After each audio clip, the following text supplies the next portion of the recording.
एक हृदय दियो पारिवारिक जीवन सुख शांति मंगलर कारण हो एवं उभयों को आशीर्वाद करी गर्भरे आशीर्वादर फल दे बहुवंश प्रजावंत कर कर्मक्षेत्र में आशीर्वाद कर तुम्हें संगे संगे रही यही दिन मानक मंडलीर परिवार ग्रामर आदर्श ही नवदंपति जीवन यापन करेंगे से आशीर्वाद तुम्हें दियो।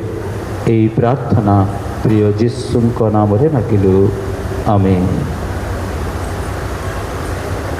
धन्यवाद। यही समय अल्प समय निमंते आमने प्रभुकर वाक्य नामक धन्यवाद दिए सुंदर सुजोग निमंते प्रिय मंडली सम्मेलन कतिरे स्थानीय मंडली कतिरे मो विशेष भाव धन्यवाद दी पुणी प्रभुंक दास दासी जेतेक समवेत प्रत्येक निकटरे हार्दिक शुभेच्छा आउ समस्त हृदय गभीर कोणर सभक्ति अभिनंदन ज्ञापन करे। आदि पुस्तक 2 पर्वर 24 पद ए निमंते मनुष्य अपना पितामाता को छाड़ी अपना भार्जिया ठारे आसक्त हेब आउ सेमाने एकांग हेबे। विवाह रो माधुर्यता आउ सफलता पाई जो विशेष नीति बा नियमर बहुत आवश्यक हुए ताहा यही 24 पद पठित शास्त्रांश टी परिप्रकाश करे। एठारे दुईटी विषय आमे लक्ष्य करबा को पारुछु, दुईटी शब्द को देखा पारुछु। गोटाए होची छाड़िबा आ गोटाए आसक्त हेबा। पितामाता को छाड़िबा आउ भार्जिया ठारे आसक्त हेबा। ए दुईटी विषयर परिचालना जेबे होई पारिबो नाही सठिक भावरे तेबे वैवाहिक जीवन रे अड़ुआ समस्या आउ काठिन्य परिस्थिति आसी थाए। ए दुईटी नीति दुईटी विषय को श्रृंखलित भावे नवदंपति से माने परिचालना करिबा दरकार। गोटे पितामाता को छाड़िबा आ गोटाए परस्पर प्रति आसक्त हेबा। जदि पितामाता को प्रति आसक्त हो जिबे तेबे परस्पर छड़ा हेबाकू बाध्य हेबे। ताहा विपरीत दिगरे मध्य सत कथा अटे। छाड़िबा लिव आउ आसक्त हेबा क्लीव। हिब्रू भाषा रे लिव माने स्वतंत्र शब्द आजाद शब्द व्यवहृत होइछि। पितामाता को छाड़िबार अर्थ यह नुह जे पितामाता तो वृद्ध हेले आमे मॉडर्न जुगर पुओ झियो आउ आमर चिंताधारा सहित वृद्ध पितामाता को चिंताधारा मेल खाऊ नाही खाप खाऊ नाही से को आमे छाड़ीदेबा से प्रकार नुह। किंबा बाइबल तो कहूँ आमको छाड़िया आउ किए तांको पछरे से माने पुराणा कालर एक्सपायरी डेट से मानकर हेलाणी आउ से पछे किए रहिबा ताहा मध्य बाइबल कहूना। ए छाड़िबा बा आजाद रो स्वतंत्र अर्थ होची लॉयल्टी आउ प्रायोरिटी को शिफ्ट करवा। पितामाता को जत्न निया जिवो, पितामाता को तत्व बुझा जिवो, पितामाता को सेवा करा जिवो, पितामाता को आउ सुख दुख रे देखा चाहा करा जिवो, संपूर्ण भावे करा जिवो। तबे छाड़िबा माने एहा जे प्रायोरिटी एबे स्त्री स्वामी पाई स्त्री आउ स्त्री पाई स्वामी। डिसीजन मेकिंग ସ୍ତ୍ରୀଙ୍କ ସହିତ ହେବେ। ସ୍ତ୍ରୀ ସ୍ୱାମୀ ସେମାନେ ଉଭୟ ଆଉ ଡିସିସନ୍ ପ୍ରଭୁଙ୍କ ସାକ୍ଷାତରେ ପ୍ରଭୁଙ୍କ ଉପସ୍ଥିତିରେ ଉତ୍ତମ ଡିସିସନ୍ ନେଇପାରିବେ। ଯଦି ୟାର ଆଉ ବିରୋଧାତ୍ମକ ବିଷୟ ହୁଏ ତେବେ ବୈବାହିକ ଜୀବନରେ ସମସ୍ୟା, ଅର୍ଥାତ୍ ଏ ଡିସିସନ୍ ମେକିଂ ଲୟାଲ୍ଟି ପ୍ରାୟୋରିଟି ଦେବାରେ ଯଦି ପିତାମାତା ଇଣ୍ଟରଫିୟର କରିବେ, ଯଦି ସେମାନେ ନାଇଁ ମୋ ପୁଅ ଆମ ଅଣ୍ଡରରେ ରହିବାକୁ ପଡ଼ିବ, ନୂଆ ନୂଆରେ ସେ ବୋହୂ ଆସିଛି ତାଙ୍କୁ କାହିଁକି ଏତେ ଅଧିକାର, ତାପରେ ସମସ୍ୟା। ନାଇଁ ସେ ଝିଅ ତ ଅମୁକ ବଂଶର ଅମୁକ ପରିବାର, ସେ ଆମଠାରେ ଆସି କାହିଁକି ଏସବୁ କରିବ, ତେବେ ସମସ୍ୟା। ପିତାମାତାଙ୍କୁ ସମ୍ପୂର୍ଣ୍ଣ ରୂପେ ଆମେ ଆଉ ଦେଖା ଚାହାଁ କରିବା, ସେବା କରିବା, ମାତ୍ର ଓଲ୍ଡ ଡିପେଣ୍ଡେନ୍ସଟା ପୁରୁଣା ଡିପେଣ୍ଡେନ୍ସ ଏବେ ସିଫ୍ଟ ହେବାକୁ ପଡ଼ିବ। ତାହା ହେଉଛି ପିତାମାତାଙ୍କୁ ଛାଡ଼ିବାର ବାସ୍ତବିକ ଅର୍ଥ। ଦ୍ୱିତୀୟ ବିଷୟ କ୍ଲିପ୍। ଏହି କ୍ଲିପ୍ ମାନେ ଆସକ୍ତ ହେବା। ଏ ଆସକ୍ତ ହେବାର ପ୍ରକୃତ ଅର୍ଥ ହେଉଛି କ୍ଲିଙ୍ଗିଂ, ଅନୁରକ୍ତ ହେବା, ଆଟାଚମେଣ୍ଟ ହୋଇଯିବା। ତାର ସ୍ୱତନ୍ତ୍ର ହିବ୍ରୁ ଶବ୍ଦ ହେଉଛି ଡାବାକ୍। ତାର ଅର୍ଥ ହେଉଛି ଗ୍ଲୁ, ଫେଭିକଲ୍ ଯେମିତି ଟାଇଟ୍ ହୋଇ ତାହା ଆଟାଚ୍ଡ ହୋଇଥାଏ, ସେହି ପ୍ରକାର ଆଟାଚମେଣ୍ଟ ଶାରୀରିକ ଭାବେ ମାନସିକ ଭାବେ ସେମାନେ ଦୁହେଁ ପରସ୍ପର ଆଉ ଏକାଙ୍ଗ ଆଟାଚ୍ଡ ହେବା ନିହାତି ଦରକାର। ଦୁରିଆ ଦୁରିଆ ସମ୍ପର୍କ ଯଦି ରହିବ, ଅଣଦେଖା ପରି ଭାବ ରହିବ, ପୁଅ ଯଦି ନାହିଁ ମୁଁ ମୋ ଇଚ୍ଛାରେ ଚାଲିବି, ଝିଅ ଭାବିବ ମୋ ଇଚ୍ଛାରେ ମୁଁ ଚାଲିବି, ତାହା ବାଇବେଲ ଭିତ୍ତିକ ହୋଇପାରୁନାହିଁ। ସେହି ଆଟାଚମେଣ୍ଟ ଯାହା ବାଇବେଲ ପ୍ରକାଶ କରୁଛି, ସେହି ପ୍ରକାର ଆଟାଚମେଣ୍ଟ ବା ଆସକ୍ତ ହେବା ତହିଁରେ ସଫଳ ହୋଇପାରୁନାହିଁ। ତାପରେ ବୈବାହିକ ଜୀବନ ଉପରେ ସମସ୍ୟା ଆସିପାରେ, କିମ୍ବା ସେ ମଧୁର ମାଧୁର୍ଯ୍ୟତା ଉପଭୋଗ କରିବାରେ ବିଫଳ ହୋଇପାରନ୍ତି। ଆମେ ଋତ ତାର 1 ପର୍ବର 24 ପଦରେ ଯେଉଁ ଶବ୍ଦ ଦେଖୁ, ଠିକ୍ ସେହି ଶବ୍ଦ ସେ କ୍ଲିଙ୍ଗିଂ ବା ଆସକ୍ତ ହେବାକୁ ପରିପ୍ରକାଶ କରେ। ଠିକ୍ ସେହି ହିବ୍ରୁ ଶବ୍ଦ ଏଠାରେ ମଧ୍ୟ ବ୍ୟବହୃତ। ଏହା ସେତେବେଳେ ସମ୍ଭବ ହୋଇପାରିବ ଯେତେବେଳେ ବର କନ୍ୟା ନବଦମ୍ପତି ସେମାନେ ପ୍ରଥମ ସ୍ଥାନ ପ୍ରଭୁଙ୍କ ଉପରେ ପ୍ରଭୁଙ୍କୁ ପ୍ରଦାନ କରିବେ।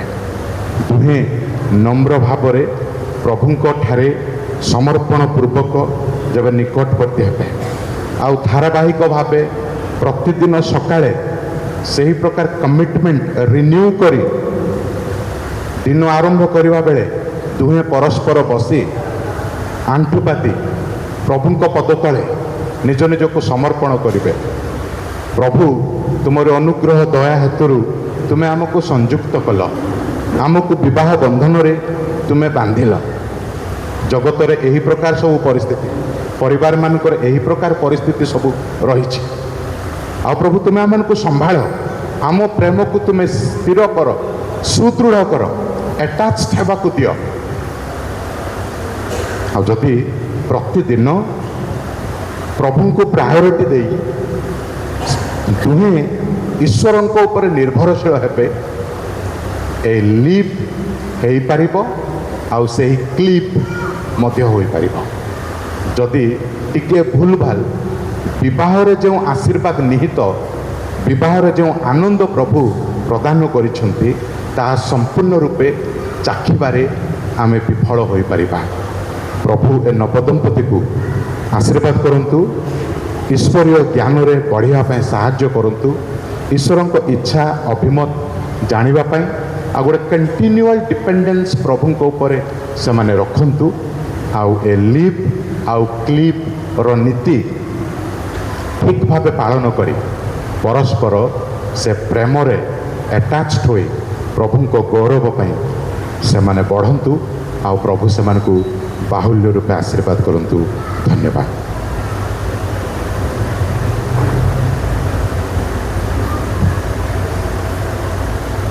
ସମସ୍ତ ପ୍ରଚାରିତ ବାକ୍ୟରେ ପ୍ରଭୁ ଆଶୀର୍ବାଦ କରନ୍ତୁ।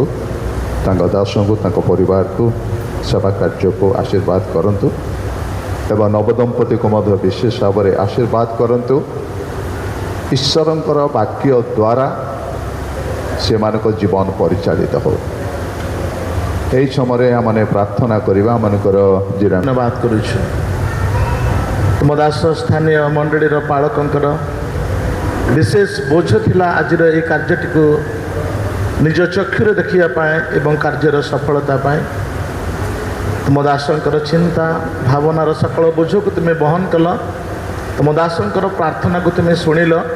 ଗତକାଲି ପୁଅଙ୍କର ବାହାଘର କାର୍ଯ୍ୟ ସମାପନ କରି ଆଜି ତୁମ ପବିତ୍ର ମନ୍ଦିରରେ ତୁମ ପ୍ରିୟ ଅଭିଷିକ୍ତ ଜନ ସମ୍ମୁଖରେ ଯେଉଁ ରିସେପସନ୍ କାର୍ଯ୍ୟ ମାଧ୍ୟମରେ ବରକନ୍ୟାଙ୍କୁ ଯେଉଁ ଉପଦେଶ ଦିଆଯାଇଛି ପ୍ରଭୁ ତାକୁ ସେମାନେ ସାଦରେ ଗ୍ରହଣ କରି ସେମାନଙ୍କର ବୈବାହିକ ଜୀବନକୁ ତୁମ ଦୃଷ୍ଟିରେ ପବିତ୍ରତାର ସହିତ ଆଗକୁ ବଢ଼ିବାକୁ ପାରିବେ। ମଙ୍ଗଳ କର। ଉପସ୍ଥିତ ଆମ ସମସ୍ତଙ୍କୁ ଆଶୀର୍ବାଦ କର। ସକଳ ପ୍ରାର୍ଥନା ତୁମ ଚରଣ ତଳେ ରଖି ସାମାନ୍ୟ ଭିକ୍ଷା ପ୍ରିୟ ଯୀଶୁଙ୍କ ନାମରେ ମାଗୁଅଛୁ। ତୁମେ ଅନୁଗ୍ରହ କଲ, ଦୟା କଲ, ଆମମାନଙ୍କୁ ଆଜି ପର୍ଯ୍ୟନ୍ତ ଜୀବିତ ରଖିଛ। ଏଥିପାଇଁ ତୁମରି ପ୍ରଶଂସା କରୁଛୁ, ଗୌରବ କରୁଛୁ। ପ୍ରିୟ ପ୍ରଭୁ, ତୁମରି ଯୋଜନା ସଂକଳ୍ପ ଅନୁସାରେ ପୁଅ ଏବଂ ଝିଅଙ୍କର କାଲି ବାହାଘର ସମ୍ପନ୍ନ କରିଛ। ଆଜି ରିସେପସନ୍ ସମୟରେ ପ୍ରଭୁ ଆମେ ତୁମଠାରେ ପ୍ରାର୍ଥନା କରୁଛୁ, ନିବେଦନ କରୁଛୁ। ବିଶେଷ କରି ପୁଅ ଏବଂ ଝିଅଙ୍କୁ ତୁମେ ଆଶୀର୍ବାଦ କର। ଆଜିଠାରୁ ପ୍ରଭୁ ସେମାନେ ଜଗତରେ ଯେତେ ଦିନ ରହିବେ ପ୍ରଭୁ ତୁମକୁ ଭୟ କରି ଚଳିବେ। ସେମାନଙ୍କର ସମସ୍ତ କାର୍ଯ୍ୟରେ ଆଶୀର୍ବାଦ କର। ସେମାନଙ୍କ ଚିନ୍ତା ଭାବନାରେ ତୁମେ ବିଶେଷ କରି ଆଶୀର୍ବାଦ କର। ସେମାନଙ୍କୁ ଅପ୍ରଭୁ ଧନ ଜନରେ ମଧ୍ୟ ଆଶୀର୍ବାଦ କର। ସେମାନଙ୍କ କୋଳକୁ ମଧ୍ୟ ପ୍ରଭୁ ତୁମେ ଆଶୀର୍ବାଦ କର। କାରଣ ତୁମେ ଆଶୀର୍ବାଦର ଆକର କେବଳ ତୁମକୁ ଯେଉଁମାନେ ଭୟ କରନ୍ତି, ଯେଉଁମାନେ ତୁମର ବାକ୍ୟ ଅନୁସାରେ ଚାଲନ୍ତି ସେମାନଙ୍କୁ ସବୁ ଆଶୀର୍ବାଦ ତୁମେ ରଖିଛ। ପ୍ରଭୁ ତଦ୍ରୂପ ଜ୍ଞାନ ବୁଦ୍ଧି ଦେଇ ପ୍ରଭୁ ଆଜିର ସମସ୍ତ କାର୍ଯ୍ୟରେ ମଧ୍ୟ ତୁମରି ହସ୍ତମୁଖ ରଖ। ଗୌରବ କେବଳ ତୁମରି ପ୍ରାର୍ଥନା ଶୁଣିଛ। ଆମର ଗୌରବ କରୁଛୁ, ତୁମର ଧନ୍ୟବାଦ ଦେଉଛୁ ବାପା। ତୁମେ ତୁମର ସ୍ୱର୍ଗୀୟ ସଂକଳ୍ପ ଆମମାନଙ୍କର ଚକ୍ଷୁରେ ପ୍ରଭୁ ସାଧନ କରିଅଛ। ଏଥିପାଇଁ ତୁମର ଗୌରବ କରୁଛୁ। ନବଦମ୍ପତିଙ୍କୁ ତୁମର ପବିତ୍ର ଚରଣରେ ସମର୍ପଣ କରି ପ୍ରାର୍ଥନା କରୁଛୁ ବାପା।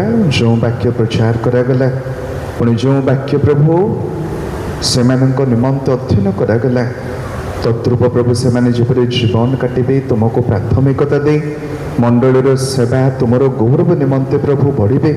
ଏଥିପାଇଁ ସାହାଯ୍ୟ କର, ଅନୁଗ୍ରହ କର। ଯୀଶୁଙ୍କ ନାମ ପ୍ରାର୍ଥନା ମାଗିଲୁ, ଆମେନ୍। ନବଦମ୍ପତି